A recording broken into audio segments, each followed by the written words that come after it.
Now that's it for this section. In the last section, we again implemented two-way binding as part of the assignment. Actually, it was a bonus section of the assignment, I would say. But again, we added two-way binding and we did something which has an official term in React, which I don't want to hide from you. We created a controlled component. And it's not the first time we did that. Basically, whenever you use two-way binding, you are controlling a component. But here we're controlling our own custom component. Now, what does this mean? It means that a value which is used in the component, like the value selected in the dropdown, is passed on to a parent component through props and is received from the parent component. Both the currently set value as well as the function which in the end handles the selected value is not part of expenses filter. Expenses filter is really just a component that presents the UI, that presents the dropdown, and then attaches a couple of listeners or props. But the real logic resides in the parent component. And that turns expenses filter into something which is called a controlled component. Now, technically, there is no difference. Expenses filter is still a regular component as you learned it. It's just a special term that when you see it, basically means what I just explained, that both the value as well as changes to the value are not handled in the component itself, but in a parent component. This component controls the expenses filter component. And that's just a term which you should be aware of.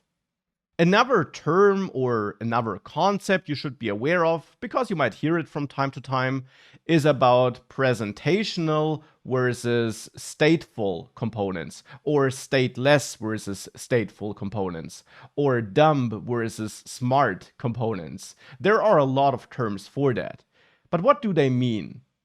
It simply means that in basically all React apps which you're building, you will have a couple of components that manage some state, like this expenses component, which manages this filter state, or the expense form component, which manages the input state. And then you will have other components which don't manage any state, like expense item, if we remove the button, which we should do because it was just there for demo purposes. If we remove it, we can also remove the use state call, and we should remove it. We can also remove that and that. And if we do all of that, and we set this here back to props title, then this is a stateless component, as it should be. This component is a stateless component, also called presentational or dumb component, because it doesn't have any internal state. It's just there to output some data. And in most React applications, you will have more presentational and dumb components than smart or stateful components. So even though dumb might sound negative and it might sound like stateful components are better, that's not the case. These are really just terms, and typically you end up with less stateful components than with stateless components. Because you want to split up your application into small reusable pieces, and most pieces, most components, indeed will only focus on outputting something, on having some JSX code, maybe some transformation logic like this here, and maybe some CSS code. But it's only a couple of components which typically do manage state. And then this state is spread out and distributed through props in the end.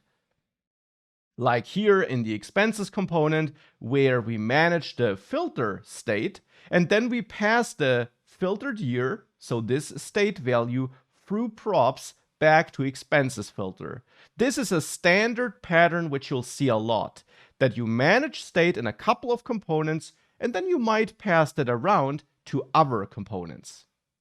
And that's basically it for this module. What you learned here, again, was super important. So make sure it's clear to you, make sure you understand what state is and how you can handle events and how you can pass data from a child to a parent component. And with all of that, combined with the course section before where we covered components in general, we're now prepared to dive into the next course section and basically conclude the hardcore of React basics. But the next section again will be super important because it will be about lists and conditional content.